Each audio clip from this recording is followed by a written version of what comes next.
One thing that's really important, why I think Northside is very unique, we were isolated. The only passage to come to the north side was underneath the underpass. The Scott Street Bridge, which is now there, that didn't exist. And therefore, we had our own little community. Over across the tracks, which is now considered the north side, that was the west side. We would compete with the west siders. It was like the Clampetts and McCoys or whatever. We would have fierce, competitive games, not violent, but like baseball, basketball, that sort of thing with the west siders. Whittier School is the elementary school here on the north side. On the west side was Lowell's School. I would say growing up on the north side is something I'm very proud of. And there were a lot of families back then, a lot of children, post-war babies, the largest generation. And the big families would get together, and we had a softball league where we'd even keep track of the standings. Something you would see back then that you don't see now is a lot of kids playing.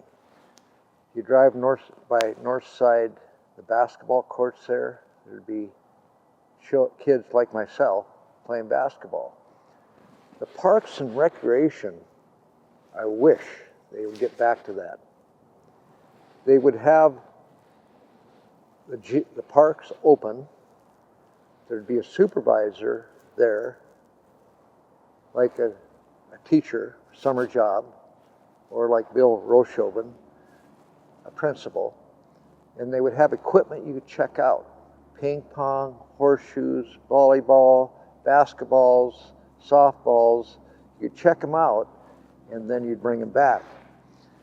Besides that, they had competitions with other parks, Bonner Park, Westside Park, Franklin Park, where they'd all get together at one park and have like a city ping pong tournament and a horseshoe tournament. And then if you won, you get these little plastic trophies. And some of the kids had a lot of them. I had a few of them too. And what that incited with us growing up is incited us, I guess, accomplishment, where you compete and you receive an award. And you work hard to compete, which develops a work ethic. And a lot of us on the north side were very entrepreneurial. We didn't have rich families, blue-collar workers. Missoula was initially a blue-collar worker town because of the lumber mills. Majority of the people worked in lumber mills.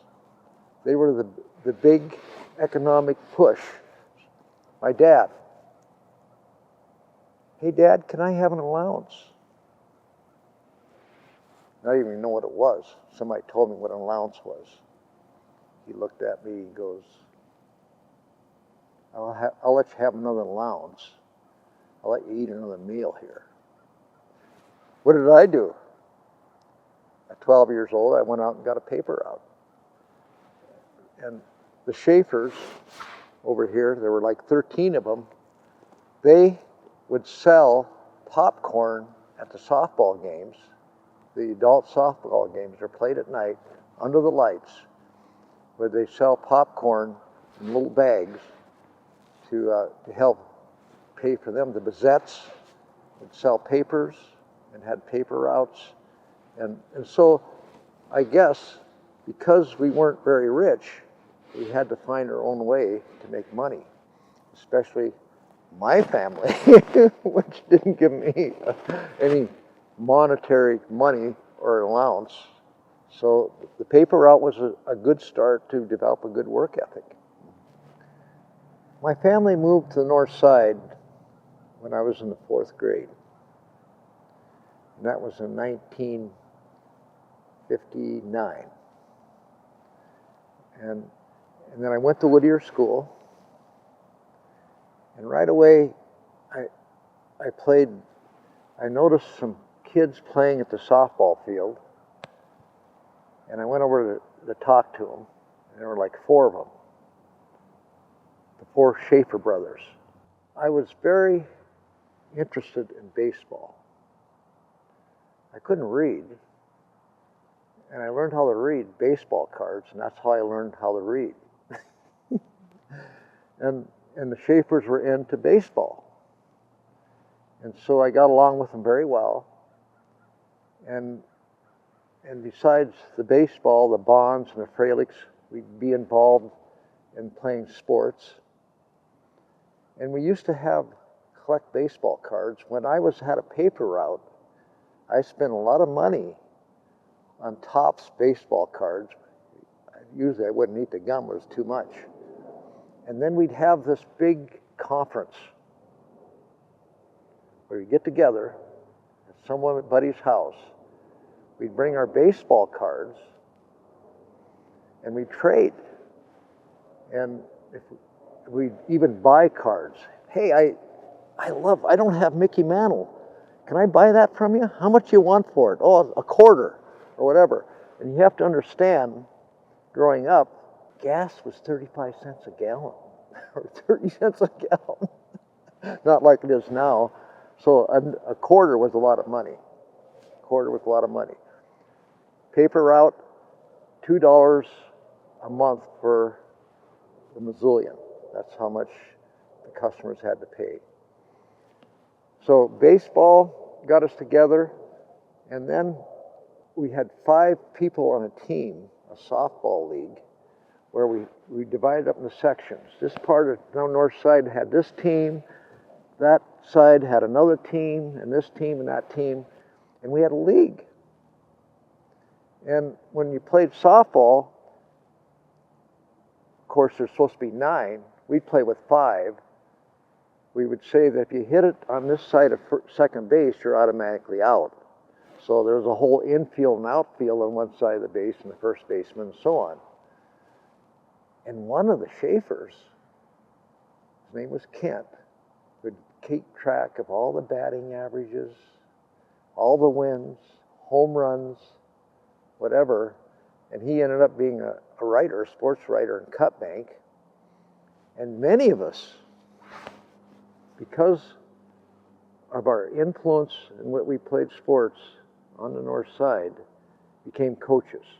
I received a contract, assistant coach, Hellgate High School for softball. The athletic director was from Butte. So I went in to sign my contract, and I asked the athletic director, how come you hire all these coaches from the North Side? He was from Butte, like I said before. He said, well, you guys are like Butte people. You're real people. Real people. And with that influence, I think, helped us out as far as staying out of jail. Northside had a bad reputation. I was teaching out of Missoula. I'd come back for the summertime. My wife and we had a child. And I'd go to graduate school. So I went to a rental agency. We wanted to rent someplace where I'm here. I think I worked part-time at the cemetery here too, where I am now. And there was this place that was rent over here. Very reasonable rent on Rogers Street on the north side here. We were talking to the realtor, the rent person. I says, what about that place on Rogers Street? Rent's pretty cheap. You don't want to live there. That's the north side. I said, I was raised on the north side. We're good people, so we didn't have a very good reputation. When we get together, we're family. Because of isolation, because we played sports, We bonded by playing sports. Whenever there's a funeral, a wedding, guess who's there? A lot of Northsiders. We have reunions, Northside reunions, which involve people from all over the world that come to our reunion. We haven't had one recently. We had a birthday, one of the people that were raised here, her 75th birthday, and a lot of people came, and a lot of them were Northsiders. And of course, when you grow up with somebody, I think because you bond, well, they're with you. And then you have a lot to reminisce about. When you get older, you start out sentences, do you remember when? Whenever I talk to another Northsider that I grew up with, we talk about how grateful we are or were to grow up on this side of town. We had names like the Northside Striders Club. Striders Club means we used to have track meets. We met people from not the North Side, and we talk about the North Side where we were raised. And some people on the other side of town, some would be very envious of how we were raised. I think what happened was, I wasn't involved with it. We had some people that got in trouble. And we weren't very kind to the police. And we used to play tricks on them. Like, we'd call in the middle of the night. And it involved this cemetery. Somebody's in the cemetery. You got to come here. They're knocking down monuments. So the police would come in here, and they had their lights and the flashing and stuff like that. They'd come through that gate, and we'd lock them in here. or just little tricks, and they loved it. I mean, they liked us because they played over here. They played their softball over here, the police department. And a lot of us became policemen, which were very good because we knew how the tricks of doing goofy stuff, I guess. We were, our economic was low. Blue collar workers, like I said before, we didn't have any money. But we'd take the Eddie's Bakery package where they put the bare bread in, and we'd go to the Fox Theater and have 5 cents, and we could watch cartoons and all these movies, and a lot of us took advantage of that.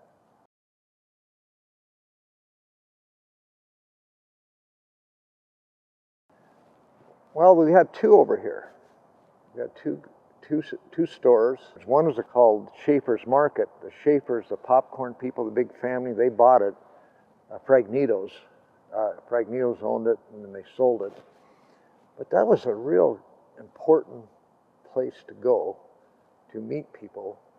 And plus the fact they were very kind, some of them would charge their groceries. And then they'd have to pay the bill or whatever. That's how things were done back then. With the elimination of that, it kind of separates the neighborhood. It's not like it used to be, because you could meet somebody there, a neighbor, or somebody you don't know, and all of a sudden, who are you? Oh, I live here, whatever, like that. I don't know if you're familiar with Butte people.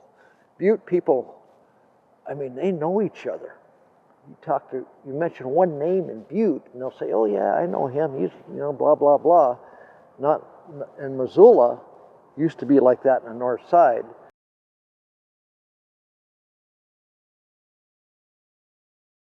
All the cemeteries are located in the North Side. What will happen is the hearses will come by, go on Turner Street, and then head out towards Missoula Cemetery, City Cemetery, or St. Mary's here. It's just a process that the Northsiders have been involved with, Northside baseball field, where the kids would play. Softball would play there too. But when a hearse would come by, the park guy who was coaching the Pee-wee take their hats off and wait for the hearse to go by. I thought that was very commending from a guy named Bill Rochoven, who was a principal at Rattlesnake School at the time. The cemeteries on the north side are something that has been adopted by the north side residents. They use this cemetery to walk in, to come in and look at monuments, to walk their dogs.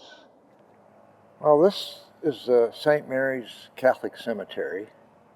St. Mary's Cemetery is actually the oldest cemetery in Missoula. Down the road from this cemetery, St. Mary's, is the city cemetery. It's much larger than this cemetery, and cemetery is very nostalgic, to say the least. We have people coming from all over the world to visit their relatives, and we always get great comments saying how beautiful this cemetery is. The roads are very narrow because when it was built for Model Ts, Model As, and so on. We have story and stones where we talk about some of the people that are buried here.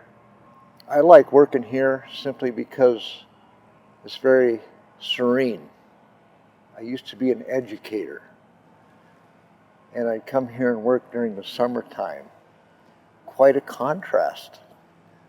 Nobody talks back here. Not really, I'm just kidding, of course. And I didn't work here for a while. Periodically, I'd worked here through the years, but other time, during some summers I did. And I started in 1968 when I graduated from high school. So I've been here off and on for that long.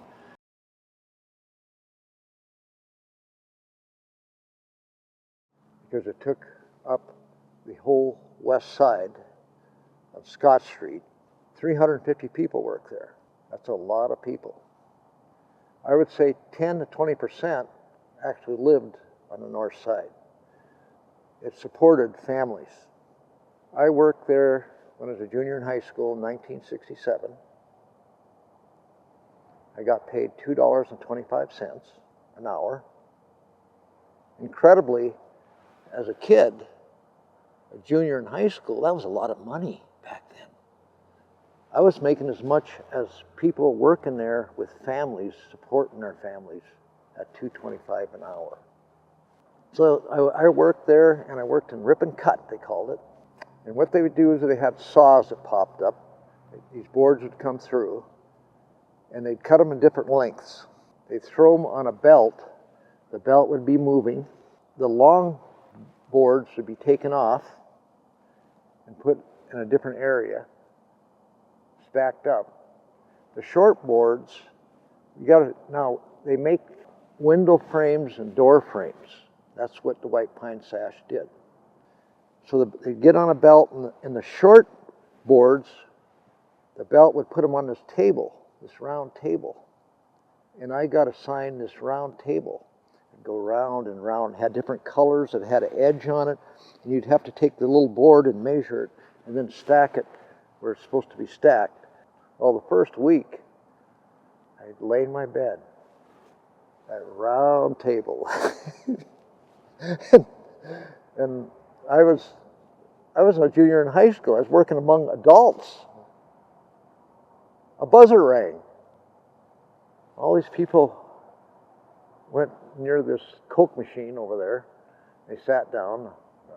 Must be the break or lunchtime. So I started eating my sandwich, and one of the people said, "This is not lunch, this is a break." So that's how that was when I first started working there. And after 2 weeks, they put me on the long board where I was a carrier. I'd have to stack the boards and count them, and then as soon as they hit the limit, I'd have to tell the cutters not to cut them anymore. I really liked that job. I had this influential boss who I loved, and he cussed a lot. And he was kind of like, he'd holler a lot, but he hollered it lovingly. I don't know how you can say that. You can know he was caring when he yelled at you. And his name was Rooney Flink. He had coveralls, skinny. So I enjoyed working there, and then 2 years later, when I was in college, I worked there in the pond. Throw logs in the pond, it would go in the debarker, it would go in this pond, water, and then my job was to take all the logs and throw an anchor, line them up like this, straight. I'd throw an anchor on them, and then I'd pull the anchor in, and then there was this belt that would go up to the sawmill, and I'd take the log and put it on the belt and go up, and the sawmill would cut it lengthwise into boards. And that was a great experience. I fell in a couple times. I tried to walk the logs, and I found out that wouldn't be good. They had these long poles, kind of like Moby Dick, whales. You stick these whale poles, and then you would take the log and pull it in like that. And I think back, and I fell in, and there must have been a lot of chemicals in there. And I found out later it was a Superfund site because all the chemicals they used, and it took a lot of, I don't know how many years, 2 or 3 years to clean up the chemicals they were using after the white pine sash closed. And the people there, you can tell what a person that worked there a long time, you could tell from their physical aspects if they were long-time lumber mill workers. How? Usually they missed a finger or two, and they couldn't hear. And it might have affected my hearing. I have hearing aids. I don't have them on now, but I think that was a characteristic of a lifetime lumber mill worker. A lot of women working there. Yeah. The white pine sash definitely was relevant. I mean, it was a huge part of our neighborhood. When you started street, when they got off work, you couldn't get on the street. It was bumper to bumper, people getting off work in the afternoon.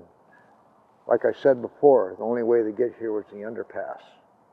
And we did not have the interstate. We had more houses, more people that lived on the north side at that time. Big families. Can you tell me about when the interstate came in and kind of what you remember about that happening?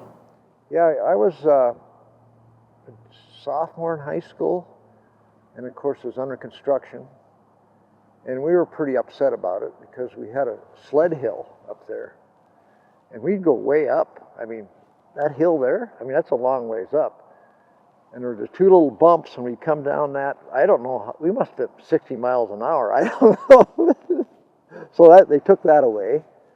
And but I remember what happened was, you see, because they felt this was a high crime area, it must have been, I don't know, I didn't realize it, I lived here. They put lights, there's more lights on this side of town than any neighborhood in Missoula. And that was part of the interstate construction. And I remember it well, they putting in the interstate because I was sophomore, I think it was a sophomore or junior, both, had to go out to track practice at Loyola High School. Well, they made us run to East Missoula and back. But in the interstate, because the interstate didn't have any traffic, they were still building it. So the coaches took advantage of us. I had to run to East Missoula and back. But it was very influential as far as the lights, and then it took a lot of houses out of here, moved some families out of here that were originally here, and of course the access to the exit businesses started being like Ole's, and now there's a soup thing there or something like that, and they used to have another gas station there. So that was significant. Ole's right now is a place, takes the place of the old grocery stores that used to be within our residence here, within our neighborhood here. Ole's kind of took the place of that. And I think that the hospital there was a Great Northern Pacific Hospital. The one on Northside, off Orange there, it's now Providence. So that was just for railroad workers. And I used to sell papers in there. So so it was a big part of the North Side too, actually. But a lot of people that lived over here were blue collar, a lot of them in a railroad, a lot of them worked in lumber mills, either Bonner, White Pine, Hamilton Lumber Company, where the mall was, Horner Waldorf, the paper mill, and all the other mills that we had at the time. The air quality in Missoula was not good. First of all, if you've ever been to Great Falls or east of the mountains, the wind blows. The wind doesn't blow as much in Missoula as elsewhere, so it doesn't clean the air. It was difficult or bad because of the air quality. They had teepee burners. Teepee burners looked like a teepee. They'd put the scraps in there and burn the leftovers. All the teepee burners would come to soot. And at the time, I noticed so much when I was a sophomore in high school. I got a car, 51 Ford. I had siblings I had to take to school. Then I'd pick up the Bazettes and take them. And the two-door 51 Ford. By the time we got to school, it looked like one of those, you ever see the circus? And all these people get out of this little car, kind of like that. And so I'd wake up in the morning, and the first thing I had to do was wipe my windshield, wipe the soot off my windshield. I remember freshman college at the University of Montana, or maybe before that, I read in the paper, they had a study of elementary children. Lung capacity. Because of the pollution in Missoula, the lung capacity of elementary kids, the study, was less than in other cities like Great Falls, for example. So it was a hindrance to our environment, the teepee burners, and because of innovation, what do you think would happen to teepee burners? Well, they started gluing all the scraps together and making waffle board and things that they even use now in construction. And so there's no more teepee burners, thank God. So thank God for innovation, because the teepee burners out. Then Horner Waldorf, the paper mill, the jet stream comes from the northwest. So most of the time, the wind blows from the northwest. Well, guess the paper mill is in the northwest or west of us, and when they would release their toxins or whatever, they would flow in here, and it would stink like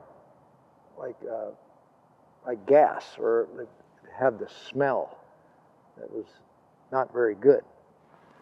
Of course, our olfactory in our nose, we get used to it, but initially it was not good because of the pollution that it had from when they made papers.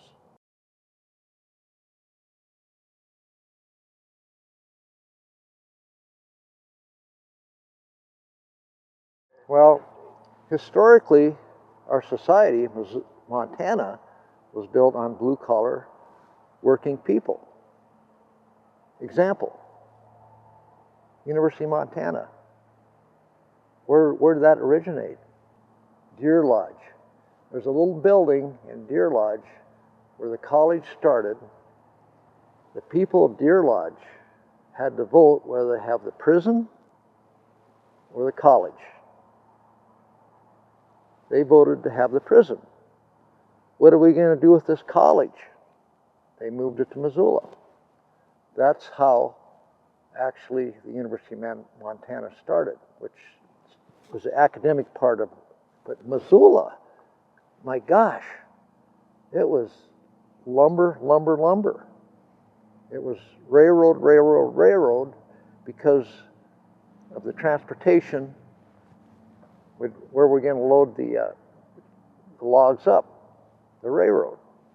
And of course, the Blackfoot River, they would float the logs down the Blackfoot River into the Bonner mill. So basically, our whole society has changed where physical work is not as prevalent as it is back then. And of course, some parents, if you were a good athlete, and you'd say to Dad, I got a scholarship, I'm good enough to maybe get paid to play baseball. The dad would say, you nuts, get a job. They looked at sports back then possibly as just something to play, but not as a career like it does now. But yeah, the blue collar, I mean, both our parents, the Schaefer family, my dad was somewhat a blue collar worker. He did many things, but most of them had jobs. I like to work the cemetery, like I told you before. I call it the health club because I'm 76 years old, and it helps keep me in shape. Helps me get out of the house, and hopefully I can physically keep working here as long as I can. You start making friends with the monuments. Do you feel like, going back to kind of the character of the North Side and Northsiders, and maybe somewhat because of that isolation, do you feel like folks on the North Side could be kind of characterized as resourceful and kind of get things done themselves kind of folks? Oh yeah. That's what, on the North Side, growing up, where we were raised at, collectively we became independent, and we had to make our own way. And primarily because, like I mentioned sports a lot, right? Because we compete, and that is a motivation to go beyond the sports we had here to go on and do other things besides sports, but a job. Everybody that works here, that grew up here, a lot of them became successful because of the work ethic of growing up, competing, and then also the more people you know, the better chance you can maybe get a job or a position. And if you know a lot of people, which a lot of people were around back then, and you become friends, and those friends from North Side become friends from the other side of town, and pretty soon it gets you in touch with not only the people, your family, which I call the North Siders, keeps you in touch with other people from the other side of town, because we make friends outside, especially in high school. You go to high school with people from all over. So when you grew up with people from 12 years old, 11 years old on, you're not only your friends, you're not only friends, but you're bonded. Now those people, they're in my mind, but also they're in the heart.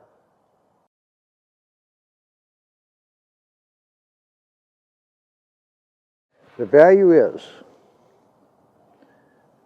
Mother Teresa, Nobel Peace Award. When she came to the United States, she said this, I'm paraphrasing. She said, in the United States, people are not going hungry like where I came from before in India. They're hungry for other people. They're lonely. And I would say this, when you're with a bunch of people and you grow up with a bunch of people and you go out in life, you will never be alone because you know that you have brothers that are not related to you blood-wise, but brothers that you grew up with. You'll never be alone. And loneliness creates sickness, creates emotional problems, and so it's really good. That's why people you see in a restaurant, especially older people, they're having coffee. It's wise to socialize, because if you socialize and make friends so you're not alone, that is important for you as your perspective in life and how you feel about yourself. Thank you, Sam.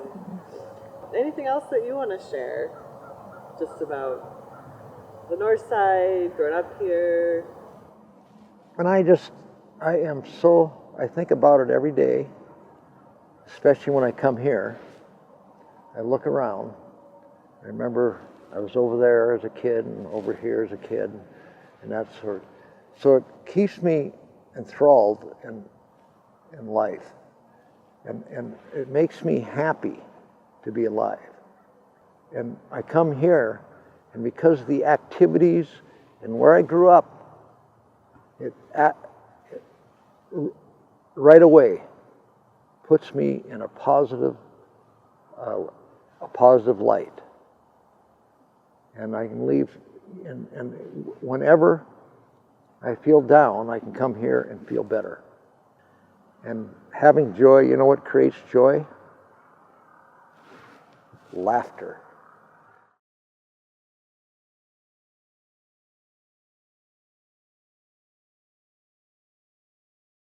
Sam, I'm wondering if you can just tell me, we talked about some of those differences between the North Side when you were growing up and then to today. You mentioned how when you were growing up, the North Side was a place that working class folks could own a home.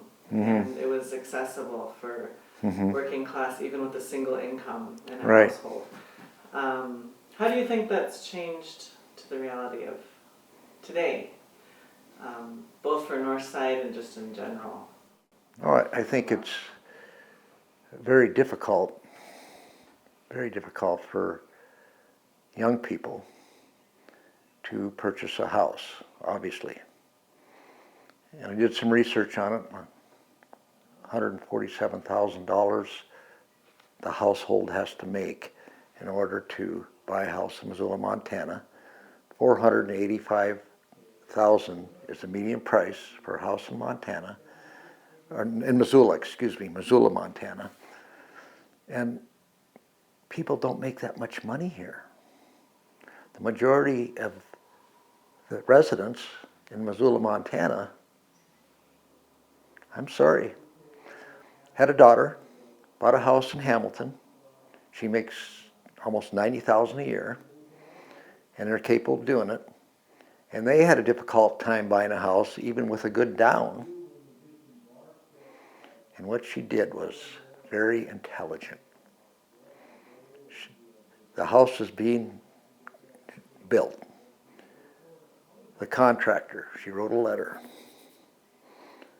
I'm from Montana.